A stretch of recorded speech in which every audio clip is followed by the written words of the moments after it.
Welcome to the Why Not podcast with me, Chrissy Hawkins. In a world where everybody asks you why, I'm here to ask why not. So sit back and relax or walk and listen and join me on this journey as we try to answer this never-ending question: what makes people say, why not? Hello guys, we have our first guest of the year on the podcast. He's coming all the way from the States. So this is Matt Ode, and he is a stage 3 cancer survivor, and also he's a transformational coach now. So this is a really interesting episode. We talk a lot about mindset and how your mindset is stopping you from reaching your goals. And I think the best thing is let you guys listen to the episode and see what Matt has to say, because it's a really, really great episode. So I hope you enjoy it. Hi guys, welcome back to Why Not. So I have a guest on the podcast today. I have got Matt Ode all the way from Cleveland in America. So he is actually a stage 3 testicular cancer survivor and a transformational coach. So first off, welcome to podcast, Matt. How are you?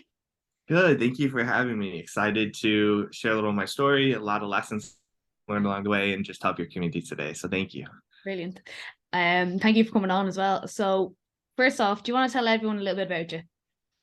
Yeah, absolutely. So, quick story. I am a stage 3C testicular cancer survivor. I'm 31 years old now, but at the age of 24, I was a personal trainer. I was the healthiest version of myself possible, and basically my life just flipped completely 180. I went from this really healthy individual to being diagnosed with cancer, having to learn to fight for my life. I had a lot of very, very tough and challenging complications along the way. For anyone who knows cancer, you're most likely either go on radiation or you go on chemotherapy. So I ended up going on 5 rounds of intense chemotherapy to start off. And what had happened was doctors discovered an 11 centimeter tumor in my small intestine, and that's how they actually figured out that I had testicular cancer. And for most males, you usually find it in the testicle, but unfortunately, my symptom was completely different, and my cancer had spread all across my body. So, put me on very intense rounds of chemotherapy. After that, they ended up doing a 12-hour surgery to remove my tumor, the rest of the cancer in my body, and also what's called my inferior vena cava. And what the problem was my tumor was wrapped around it. And your inferior vena cava is basically a central vein that goes from the bottom of your upper body all the way to your heart. And, that caused many, many complications. I actually ended up having complete kidney and liver failure. My body shut down about a week after because my body had so much swelling from the surgery. And I ended up going into a 2-week non-induced coma. I was in the ICU for over 40 plus days. I was in the hospital for over 53 plus days.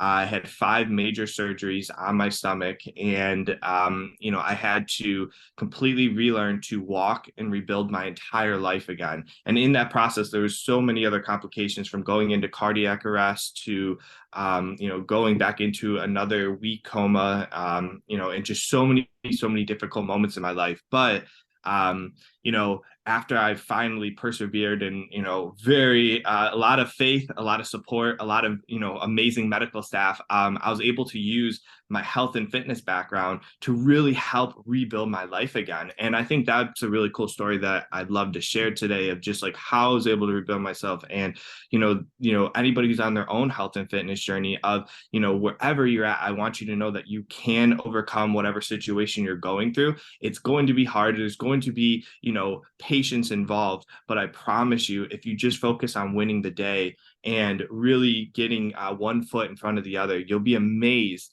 at where you can go in your life. So that's just a really quick story of, everything I went through. And obviously, if you want to dive deeper into some of that stuff too, I'm happy to do so. But that's just a really quick part of my journey. And today now, 5.5 years later, I'm cancer free.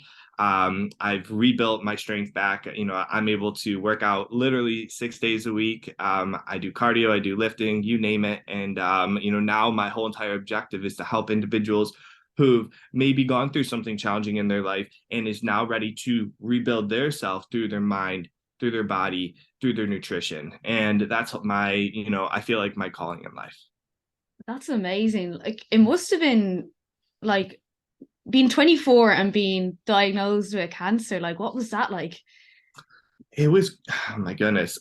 So here's a couple of crazy things. So at the time I had just started, she's my wife now, Lauren, which is incredible. There's a whole story behind that too, but we had just started dating too, for maybe a couple of months. So talk about like a whirlwind of a relationship together. You know, when I was first diagnosed, I was like, I didn't think she was going to want to stay with me. There's a lot of burden. You know, we're not like, you know, deep into this relationship or anything. And she was just like, I am full, you know, full into this. I'm going to be there every step of the way. And that really helped me mentally. And I would say at 24 years old, a lot of, you know, anywhere in your 20s, you feel invincible.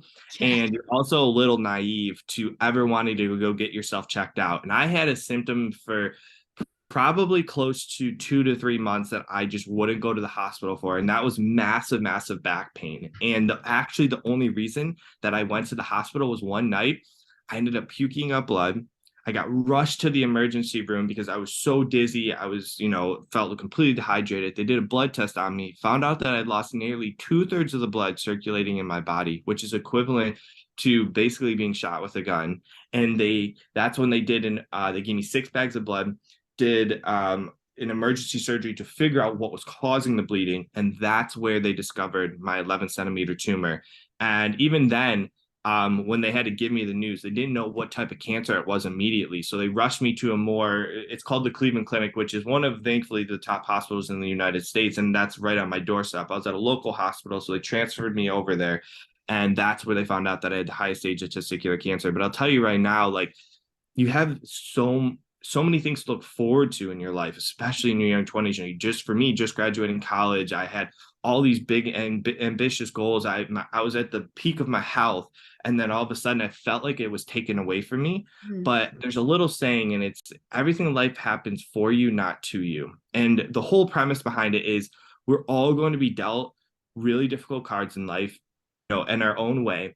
But it's, you can either say, why is this happening to me? Meaning becoming the victim of the situation, letting it control you, and ultimately, you know, letting it defeat you in life. Or you can say, how is this happening for me? I know it's unfair, but what is the lesson that is entailed behind this struggle that can help push me forward? I know there's going to be tough days. I know it's not going to be perfect, but if I can switch that mindset to what is the lesson involved, you can then put one foot in front of the other and start making actionable progress towards healing yourself.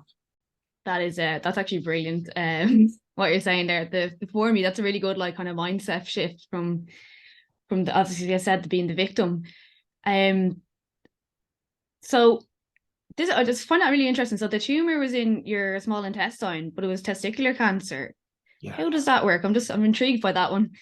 Yeah, it's a great question. Yeah. So even I'm a little baffled by it too. But what I was told was the cancer, how they found it was they were trying to figure out where the cancer originated, and Mhm. it was in the testicle that it originated. But the cancer started to grow and form through my stomach, through the small intestine, and then it had spread to my lungs. It had spread to all across the body. They ended up doing a brain MRI. Thankfully, that was the one place it did not reach, but it had spread so quickly. And for 90 to 95% of males, like I was saying before, it's usually you get like, you know, swelling or something down there. And for me, it was super weird. I don't know if it was the type of, because there's actually different types of testicular cancer too. There's seminoma, there's non-seminoma. We don't have to get into that. But what I'm trying to say is like there's different types, and I guess they can have different symptoms involved. You know, of course, I'm not in the medical field, so I couldn't give you the exact reason why, but it was something super unique that is not very often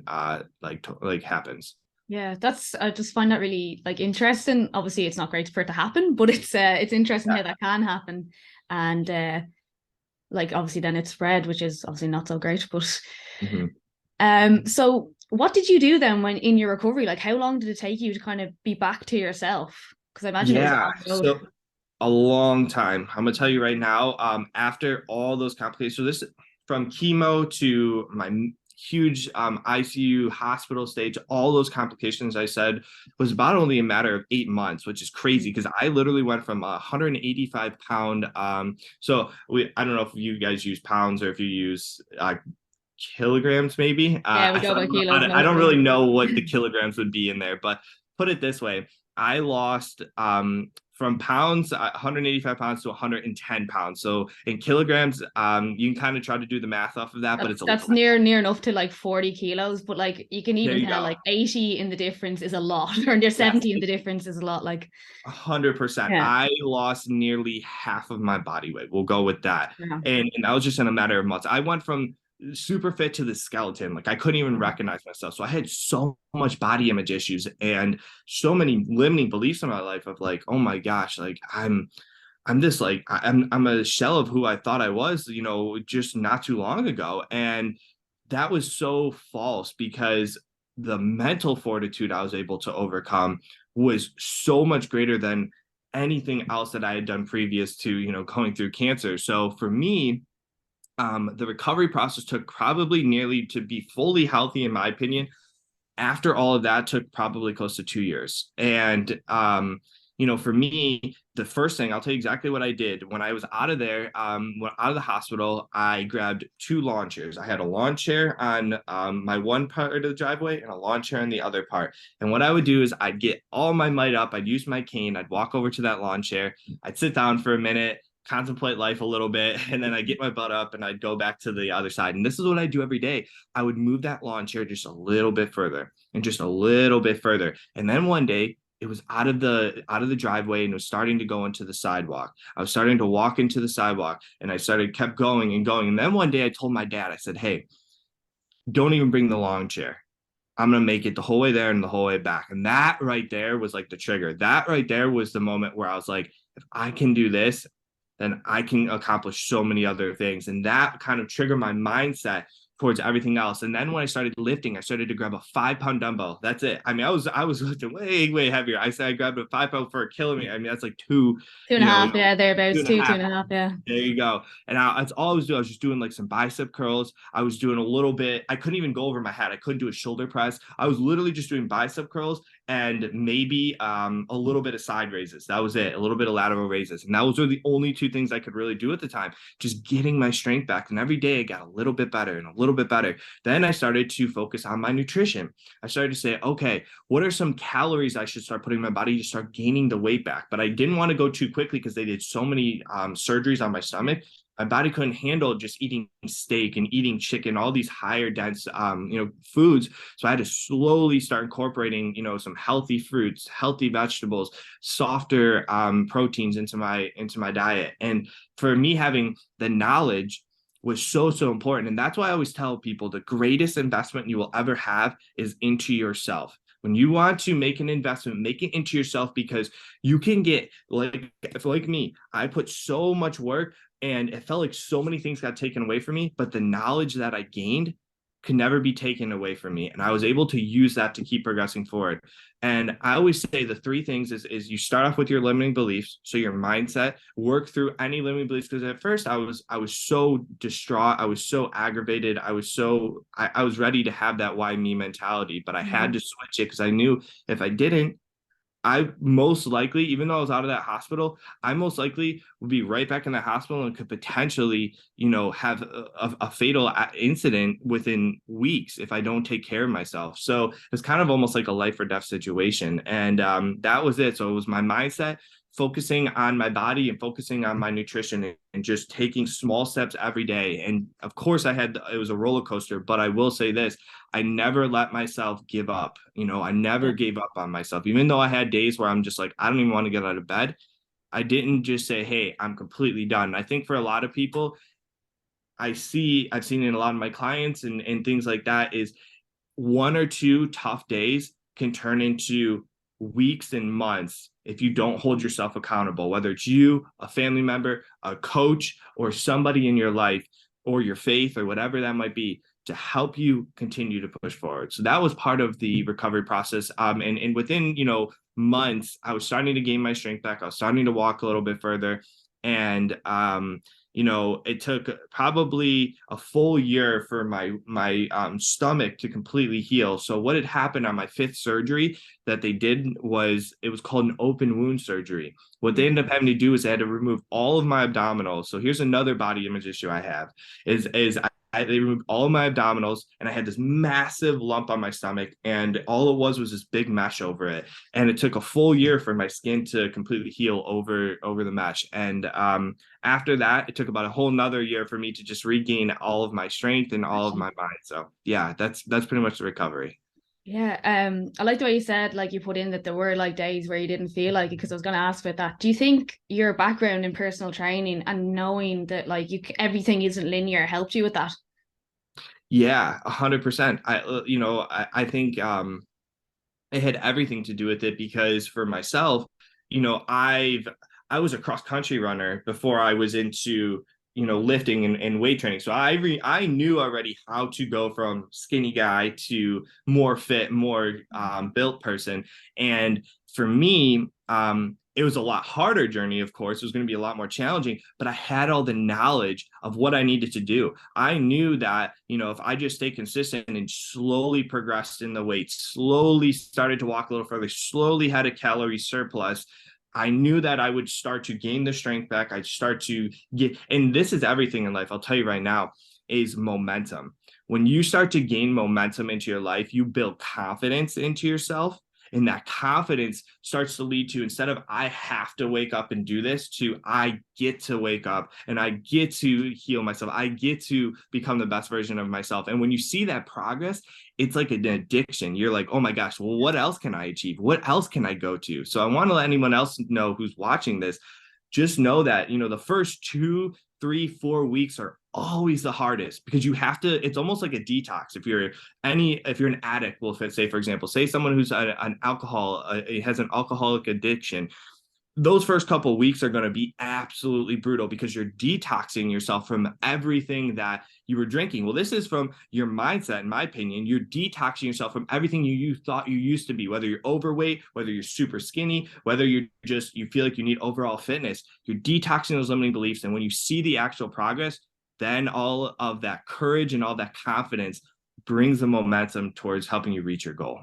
Yeah, no, you're absolutely right. Do you think people they're too impatient about it. They want it to happen too quickly.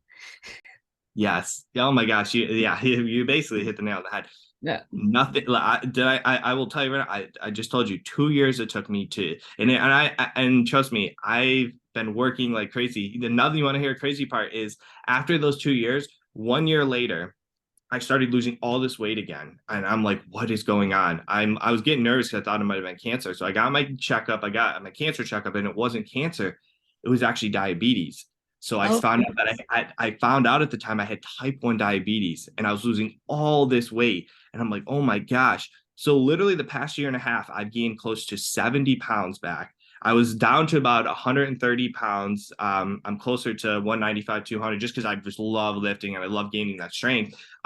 But my point is you have to be patient. It takes time. And this is my best subject, or my best example is you should set a big goal. You should set a massive goal for yourself. You want to lose 50 pounds, you want to lose 100 pounds, go for it, but make sure you set that in a year or two from now. You can even set it for 2 years from now, but you need to have small goals in order to get there too. So I say set your massive goal, whatever that timeline is, make sure it's reasonable, and then have many goals along the way to help hold you accountable. Nothing, in my opinion, nothing worthwhile just happens overnight. Trust me, if there was some magic pill that was going to make you lose weight, every single person in the world who's obese or heavy set would be taking it, and it would be this magic pill. But there is no magic pill. I promise you, there's no fix that's just going to help you lose 40 pounds in 1 month. And if it does, it is super unhealthy for you. You're not going to maintain it. Your body's going to be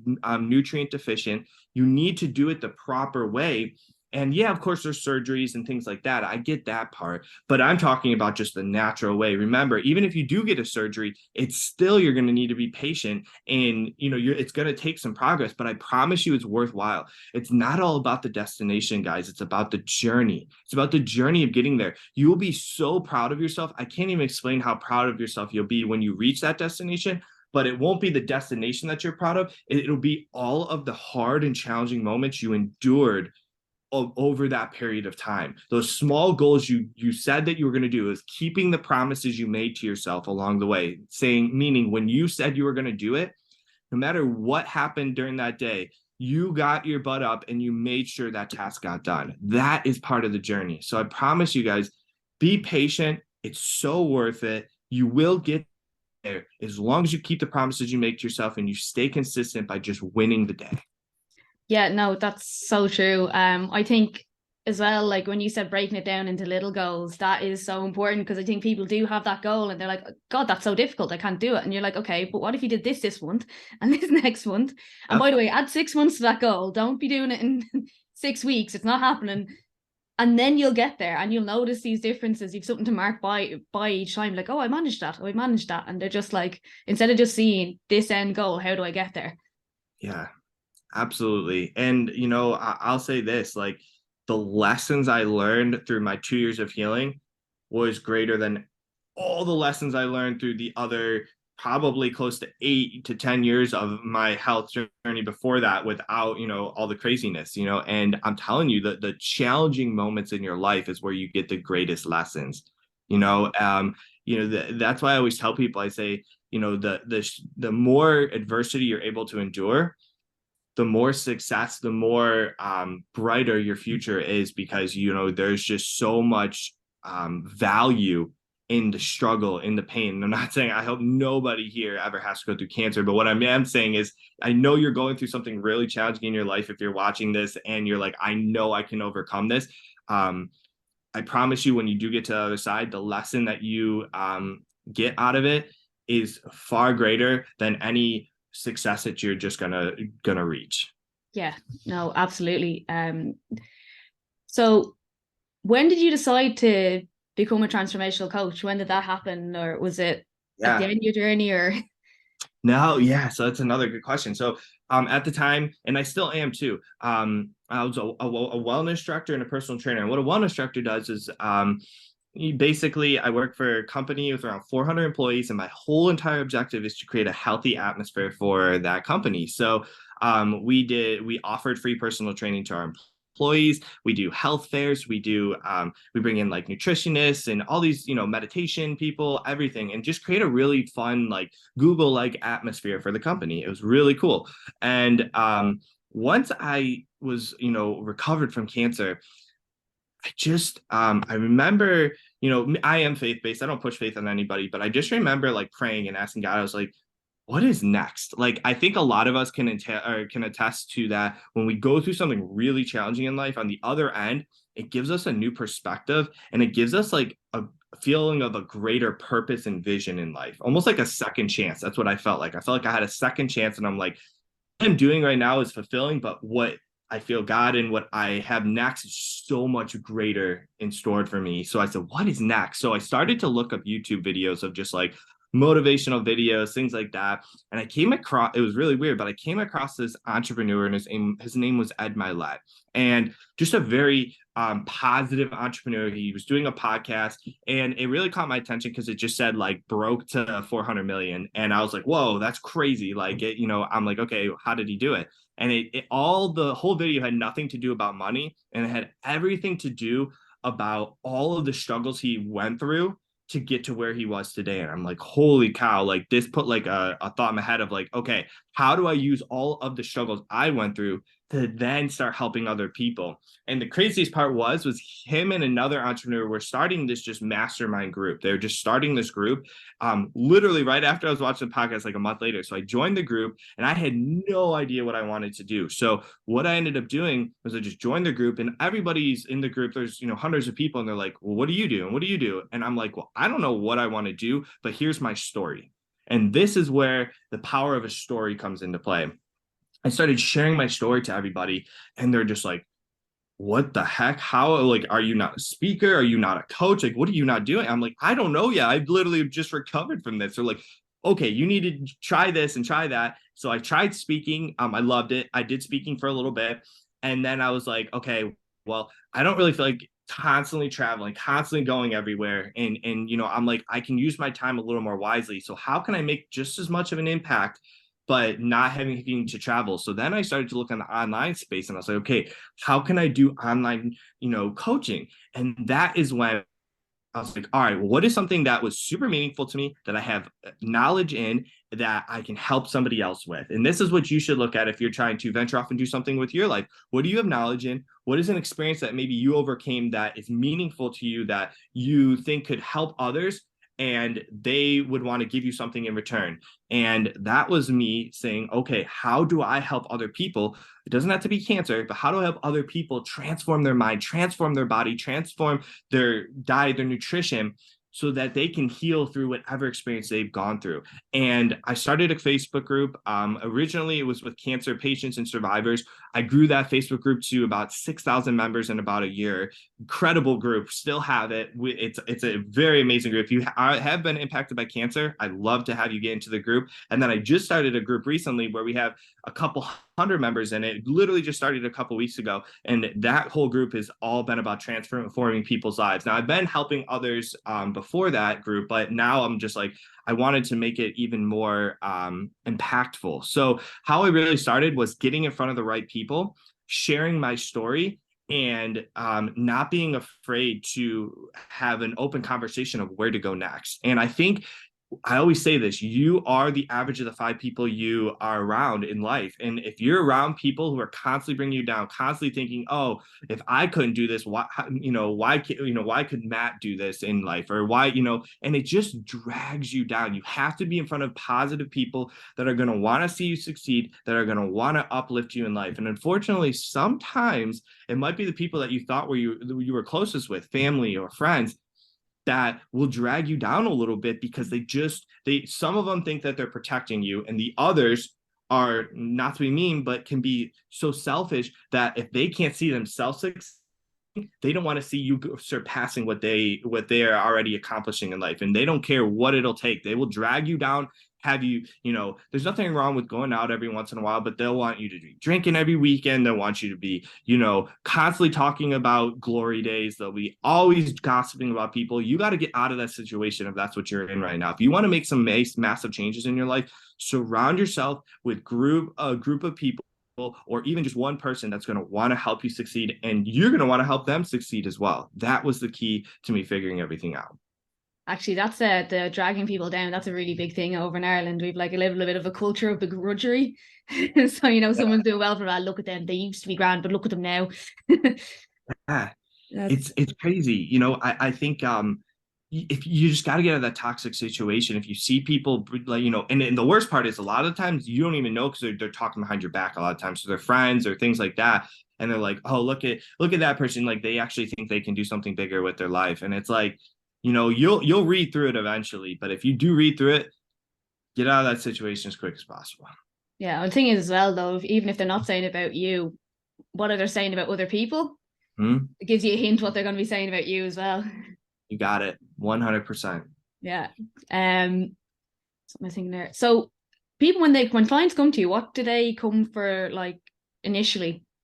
Yeah, I've helped people all around. So I've helped cancer survivors who have lost a lot of weight through chemotherapy or through surgeries, things like that. And I'm not a physical therapist, so I'm not somebody who's just going to help somebody who do not get me as a physical therapist. I did not go to school for that or anything like that. So I'm helping people who are at the stage where they're just ready to either gain weight, work through limiting beliefs, or need help with certain nutrition because they feel like they say that they eat well, and then I listen to them and I'm like, okay, you could be eating. First of all, you could be eating more. Second of all, that turkey sandwich that you're eating from the deli is not as healthy as you think it is, and I just help them through those things. But for the most part, it's really helping.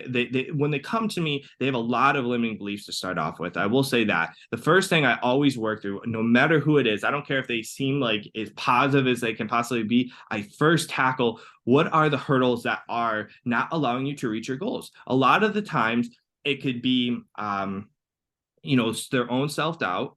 It could be procrastination, meaning I feel like I don't have the time, so why even do it? So they're just procrastinating on what they think, or I don't have the money to invest in a coach right now. So and I always try to tell them, I'm like, listen, like if there's a reason why you're so stressed, or you're so constantly worried, or you're not at the exact area you want to be with your health. So I help them through that limiting belief. Then we start taking actionable steps towards creating a plan that is right for them. Something that is what they um, need more than just what they want, and that's, I think, a super important part. I try to entail fun exercises. And of course, I'm not a person who's just like, you have to eat chicken, rice, and broccoli every day. That would be miserable. That would be like the worst thing ever. So you have to have fun recipes and fun things to make them hold them accountable. But on the other end of it, I also want to get them the results that they need. So it's what they need, but creating a fun way to doing it. So that's basically when people come to me, they've overcome something challenging in their life. They're like, I'm ready to make a change in my life. Where do I go next? Because a lot of the times, the reason why people are going to procrastinate as well is they have lack of clarity of where to go next. They don't have the knowledge to know what to do. So that's where a coach comes super in handy. Is you're literally skipping the whole process of hours on end watching YouTube videos, watching, trying to look at PDFs, trying to read all these books, when you can literally just ask a question and it will get answered directly towards how you want it. I understand you can ask a question to Google, but it's not going to directly answer the question like an actual coach will. A personal, like one-to-one conversation or in a group setting or however it might be is so much more impactful than just typing into Google and looking up a YouTube video. It just is. And it's going to help you too, because when you get on these calls or you meet with the person or however you want to do it, you're also holding them accountable. So they know that in a week time or 2 weeks time, when we go and revisit again, I'm going to be asking you, hey, how did that, workout go? Or how did tracking your food go this week? Or, did you get enough sleep? Blah, blah, blah. They're going to know that, and it's going to help hold them accountable. Yeah, no, absolutely. And the other thing as well is if you Google something, like say for instance, you Google nutrition, you're going to get 10 different answers for the same question and you don't know which one is best for you. Whereas when you're working a coach, they can get to know you. Like you said, you were like, how did tracking go next week? Oh, I got really stressed about it. It doesn't work for me. Okay, grand. Let's just try and get 3 meals a day in this week. You know what I mean? You can change it. Whereas if they pick one thing on Google, they feel like they have to stick to it, but it mightn't be good for them. 100%. Yeah. And I love that you said that. Let's start with 3 meals a day. Yeah. Basic. It's you can't cold turkey everything. Somebody who Oh smokes two God, yeah. cigarettes a day, that's the 1%ers who can just quit. I've never seen it. I know they're out there somewhere. You're crazy people. Good for you. I'm happy for you. But majority of people can't just like stop all their bad eating habits. Just start working out 5 days a week. Get 8 hours of sleep. Hydrate and get a half a gallon of water. It's just, it doesn't happen like that. So I try to tell people, I go, start small, make those, like I was telling you before, how I was able to succeed, the lawn chair example, or the 5 pound dumbbells, or just slowly incorporating healthy foods one day at a time. It's winning the day, and all those daily wins turns into weekly and then eventually monthly. And then next thing you know, a year from now, you are a totally better version of yourself. Yeah, no, you're so right. I find that gas well, especially because the time of year it is. It's January, so Mm-hmm. you being a personal trainer know that everybody's like, I'm gonna be fit, and then Yeah. like February they're like, this is hard. I don't like it anymore.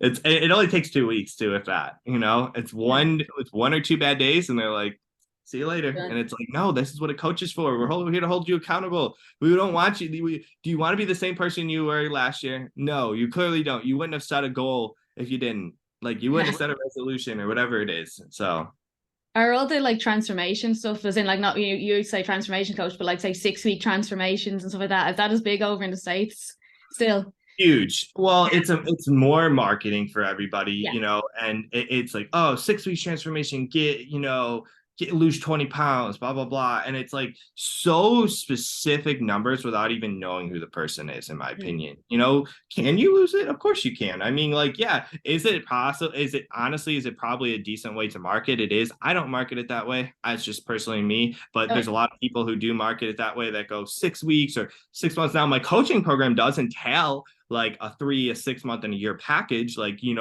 there's packages, but it doesn't mean that, oh, you're going to get the same results if you work 3 months compared to 6 or a year with me, and I have to dial down and see where you're at with everything, Oh, yeah. lose 20 pounds in 6 weeks. Well, what if you're 100, what if you're, sorry, I can only go in pounds here, but Oh, no, let's you're just say fine. you're 100. You could probably kind of do the math if you're listening here.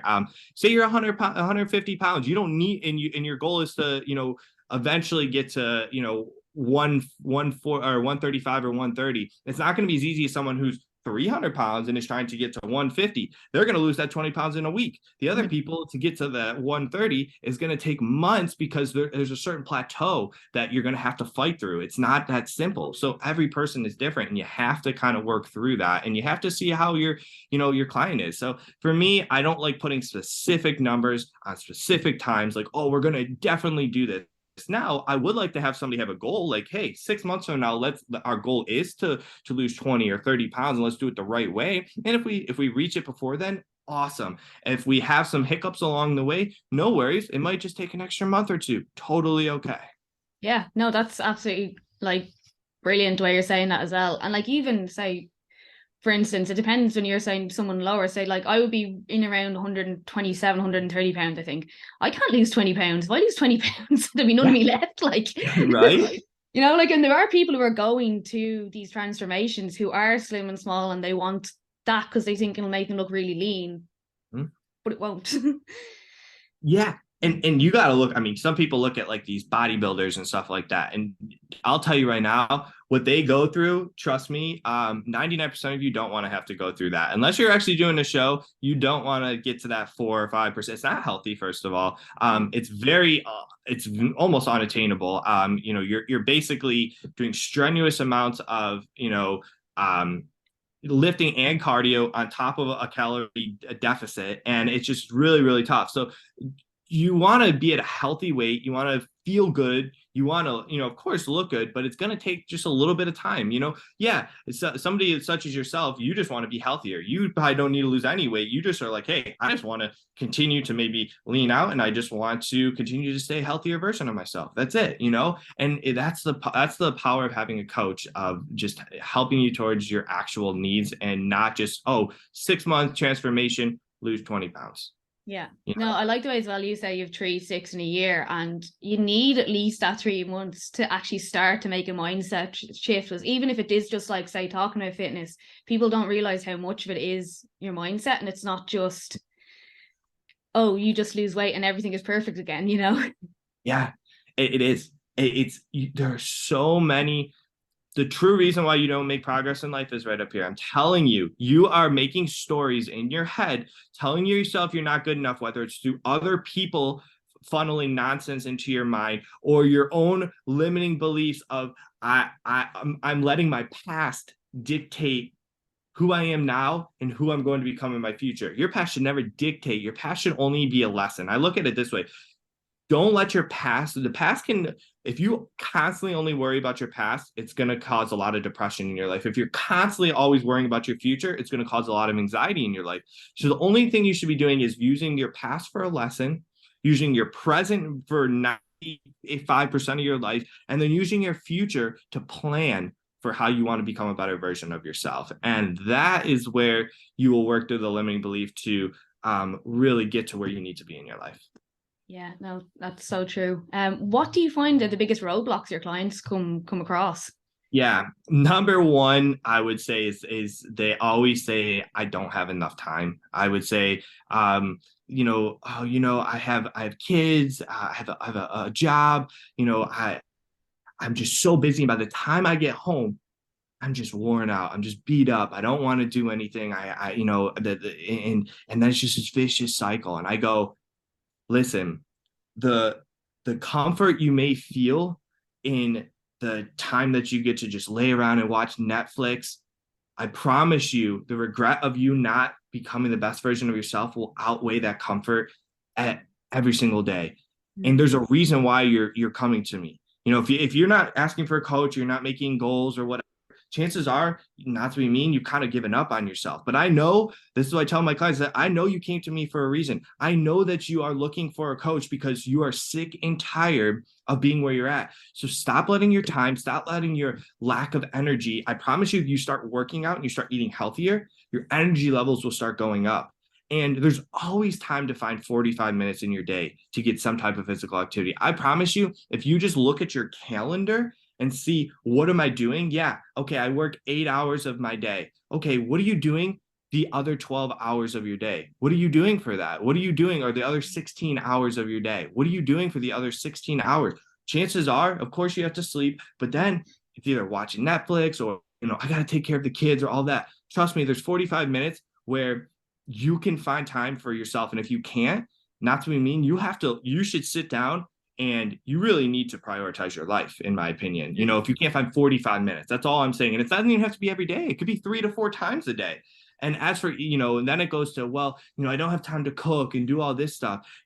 I'd rather if you really don't have time to cook and you're like, I'm so busy, I'd much rather you find a healthy meal prep program than going to McDonald's, going to Burger King, because that's the majority. That's what you're going to refer to, is going there, or find a healthy local food place.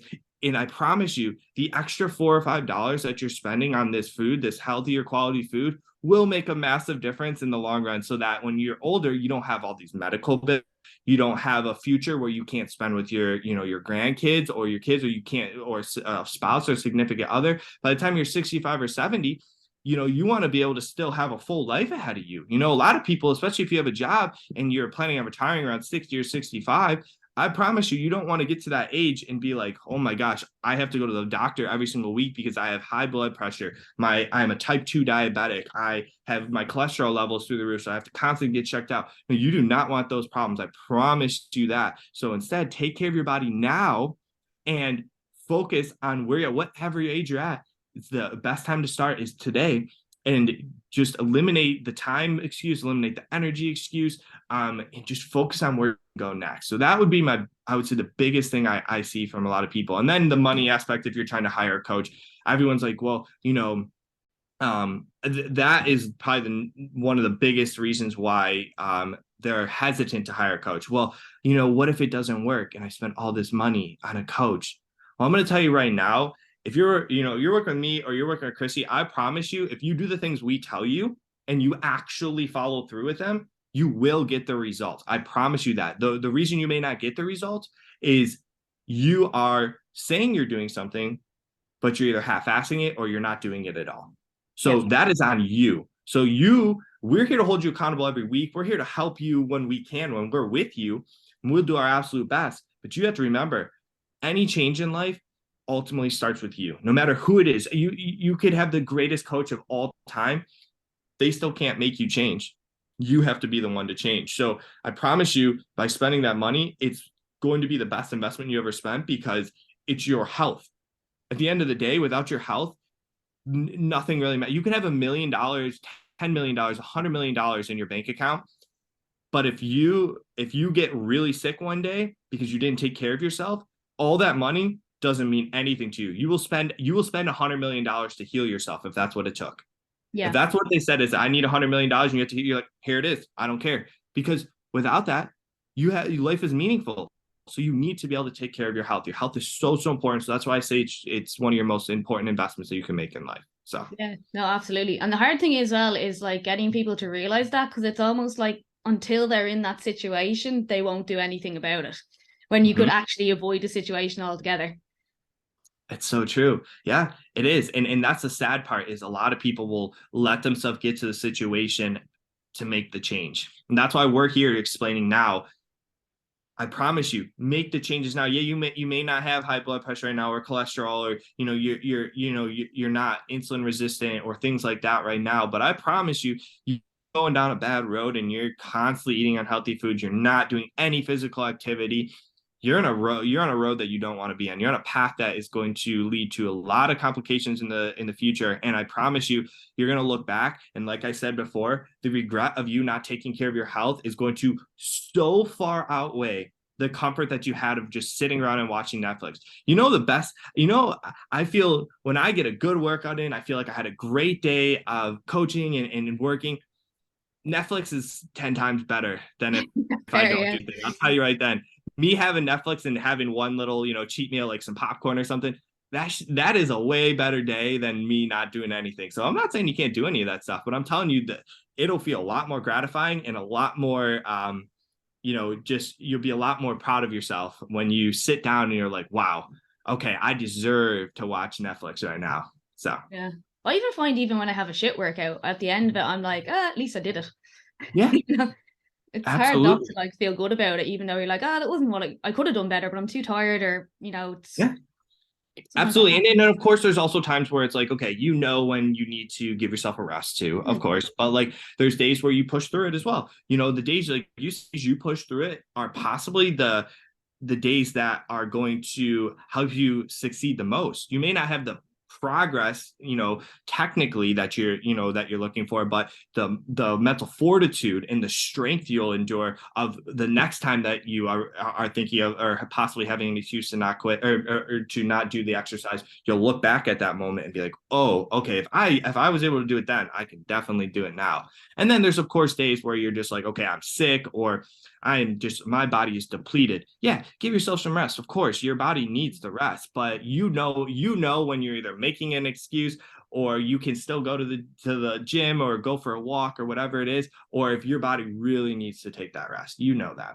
Yeah, no, that's really good. And this is kind of a slightly off topic question, but I'm really interested in like where you are, like what's it like trying to eat healthy, like trying to get fresh food and stuff like that. Is that like it does it become really expensive that way, or is it like easily enough to acquire? Yeah, especially the past couple of years with like inflation and stuff. Mm.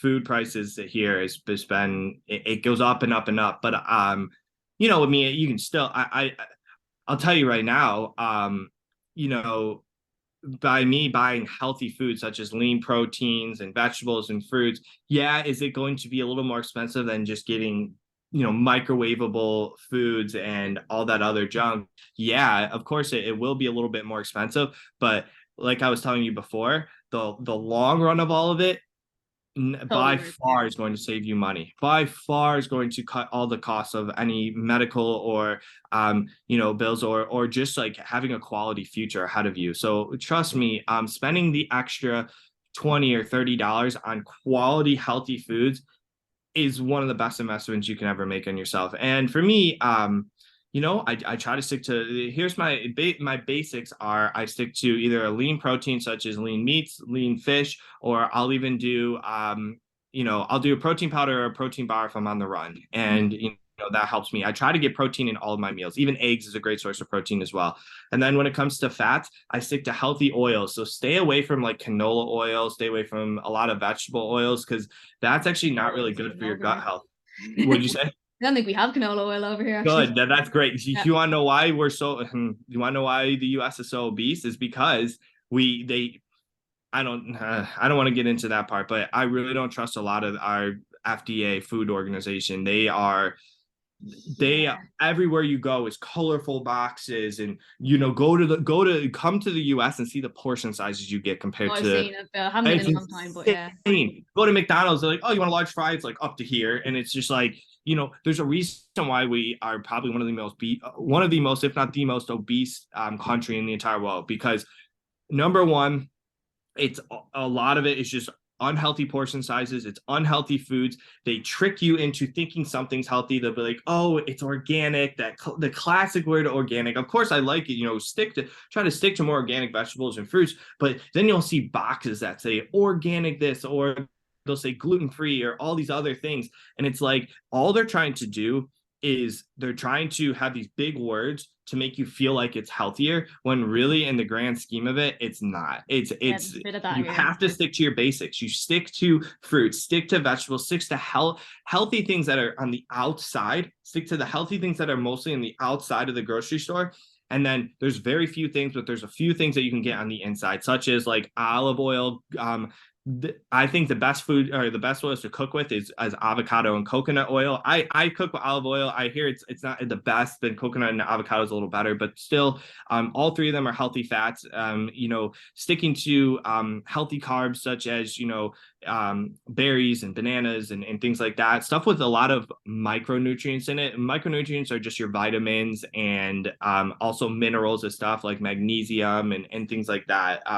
So yes, that's what I would say if you're going to the grocery store. Stick to the outside mostly. Pick your fruits, your vegetables, healthy Like ours are carbs, built differently lean than proteins. ours. We have like our aisle, it starts with fruit and veg first, and then you come in, and then there's like, I suppose one thing I do know is there's a lot more stricter rules in Europe than there is in America. So like I think in America they can bring an additive in and they have to prove it's bad before it's get taken out, but you have to prove it's good over here.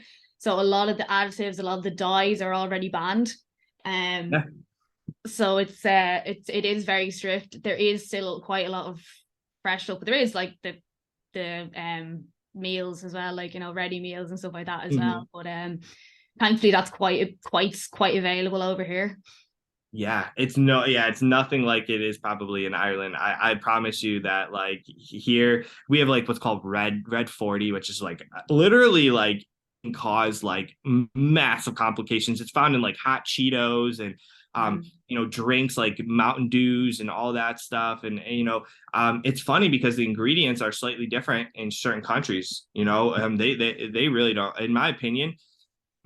I'll just say one quick thing, and that's it. I truly believe that part of it is they are trying to get certain people unhealthy so that our pharmaceutical company can make a lot of money. I just do. It's sad. It's sad, and I never want to say that. There's so much good in our medical staff and medical system, but there's also some really bad parts. And I really think that know what they're doing. They know when they're throwing out these cereals and telling in their marketing, oh, go eat Frosted Flakes. You're at a 5-year-old, they'll handle it. They'll be fine. When really all it's doing is spiking their insulin, causing them at an age where it is so important to grow and be a healthy person. And yet they're just feeding them junk food constantly. And then other people are just getting obese from portion size. And then guess what they have to do? They have to go get medicine from their doctors, which is increasing, the pharmaceutical companies' revenue every single year. It's sad. You could say whatever you want, but that is my personal opinion, and I hate it. I absolutely hate it. Yeah, what? I'm not gonna lie. I kind of agree from everything I've heard about over there. Like, it's crazy to me that like they have ads for medication stuff like that. Like we Mm-hmm. have basically like paracetamol ads over here. Yeah. There's like so many strict rules as well. Like you can only buy like one box of like 12 paracetamol at a time because if you take too much, it can damage your liver. A lot of stuff. In like here, like it has to be, it's not over the counter, it has to get a prescription from the doctor and stuff like that as well. So it's all these Yeah. stricter rules, which I know aren't kind of there in the States as well. It's not. Nope, it really isn't. There's obviously over the counter that you have to get to, but for the most part, yeah, it's so funny. They'll show you an ad of they'll show you an ad of like beer, then they'll show you an ad of McDonald's, and then they'll literally show you literally this is like right in a row. They'll literally go Miller Lite, blah blah blah. Then they'll go right into McDonald's, and they'll show a celebrity like this fit celebrity eating McDonald's like they ever freaking eat McDonald's, and then right after that they're gonna show you, do you have type 2 diabetes? Here is Yeah. blah, blah, blah. And I'm like, this is literally programming people to eat healthy, eat unhealthy, drink unhealthy, and then rely on the medical or pharmacy to keep them alive. It's sad. Did I have to put any warnings in the ads or anything?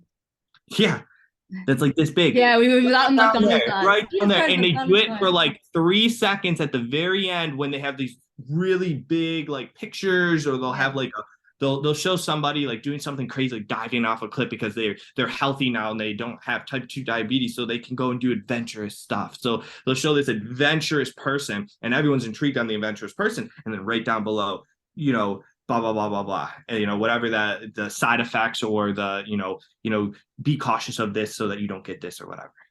Yeah, we have like the small little things like for McDonald's, like eating part of a balanced diet, and then all alcohol ads now have to say enjoy responsibly.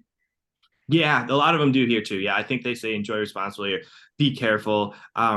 Mostly it's for the driving part of it. They don't really care about, consuming if you're not driving. But yeah, that's basically what it is. One thing I think is genius though is there's a lot of like non-alcoholic beers after coming out, Hmm. and they are sponsoring a lot of the sports events now as opposed to the beers. I But love like, that. if you see Guinness 0.0 or Heineken 0.0 and you don't drink 0.0 beer, you're not gonna go, do you know what, I'll get a non-alcoholic. Go, Jesus, I love a Heineken. Yeah. And I'm just like, Yeah. such smart marketing. Yeah, 100%. Now, don't get me wrong. I'll say my absolute favorite beer is Guinness. So if I come to Ireland, It's a stout, that is it's not my beer, it's a first. stout. Yeah, Guinness here is not like Guinness in Ireland. I'll tell you that, and I know how much I love it here, so I would love to try it there. So don't get me wrong, you can still drink and stuff, but like you were saying, drink responsibly and don't overdo it.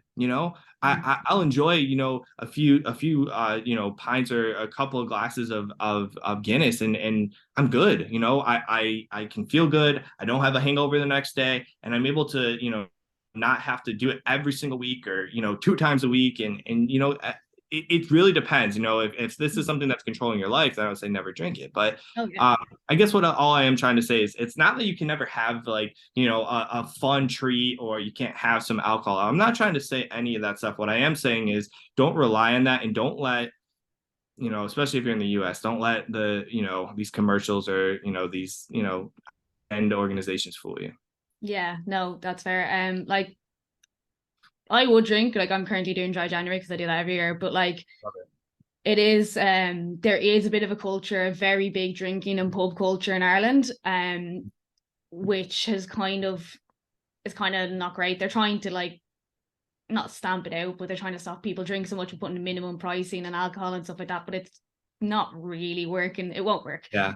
But yeah, like that is a big thing over here. Like, even people who are like, oh, I don't really drink that much, but like I have at least like 2 glasses of wine every day. You're like, Yeah, every day kid's gonna compound, I promise yeah. you. Um, Absolutely.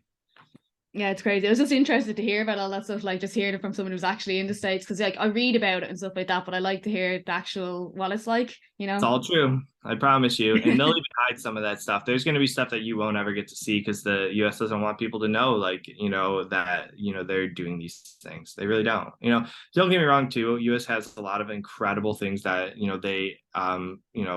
that can create a healthy atmosphere and also things that are good about our country, too. I'm not just knocking our country down, but I am when it comes to the food and when it comes to promoting things. You never really see a healthy food promotion very much at all. So. Yeah.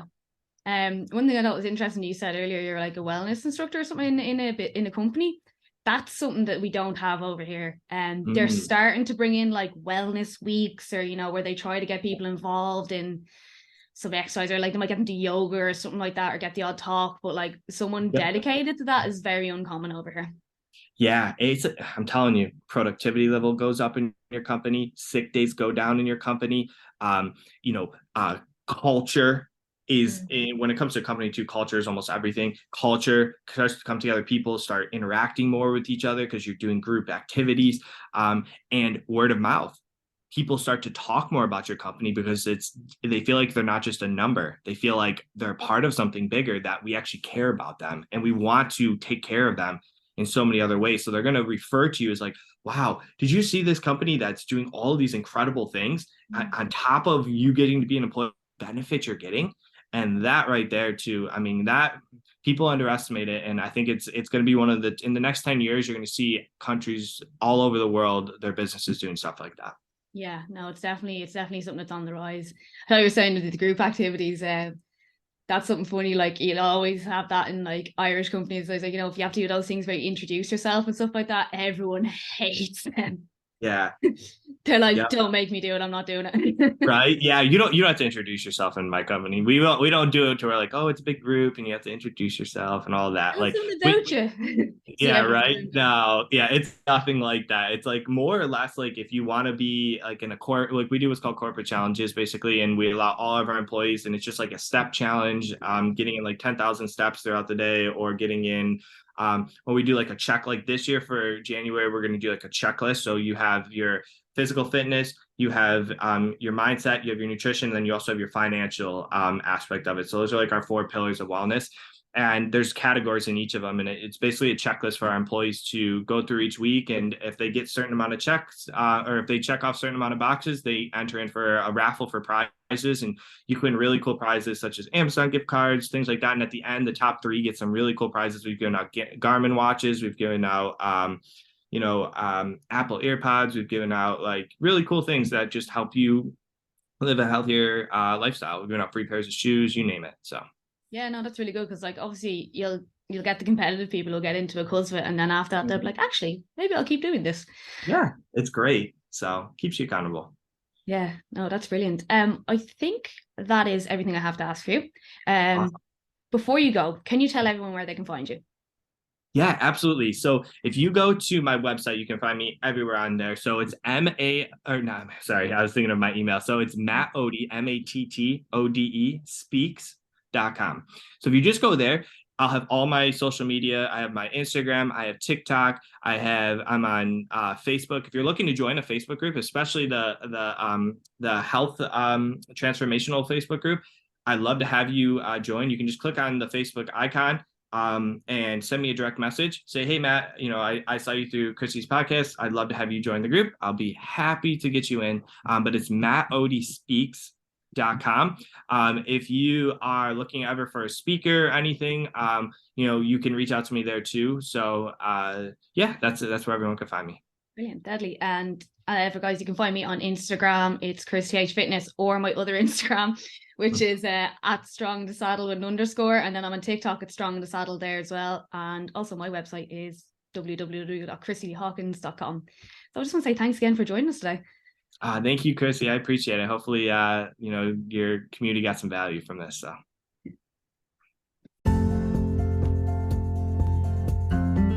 I really do appreciate everybody who listens to this podcast. So if you please could help me with the algorithm and leave a review on Apple Podcasts or Spotify. And even, if you want to reach out and suggest topics for me, I'd be delighted to hear from you. Drop me a DM on Instagram or TikTok. And thanks again for listening.